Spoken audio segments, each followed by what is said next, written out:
Modern life is built with steel and concrete. It has given us some of the most spectacular skylines. But what if we could build faster, cheaper, and with less environmental impact? This isn't science fiction. It's happening right now. Welcome to Fix the Future. On this series, we explore solutions that are going to help us get from 53 billion tons of emissions to net zero. Don't want to miss future videos? Hit subscribe.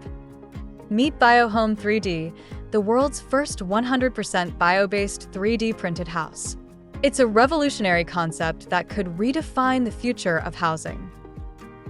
Our current housing system is unsustainable.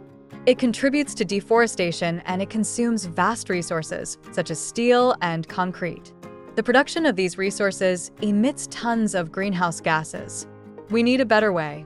BioHome3D offers a solution. It's built with sustainable, locally sourced materials like wood fiber. The 3D printing process is highly efficient, reducing construction time and waste. And the modular design makes it easy to transport and assemble. BioHome3D is not just eco-friendly, it's also affordable and customizable. It can be adapted to suit different climates and lifestyles. Plus, it's highly energy efficient, reducing the need for heating and cooling. The future of housing is 3D printed, bio-based, highly customizable, and affordable. Join us next time as we uncover more breakthroughs helping us fix the future.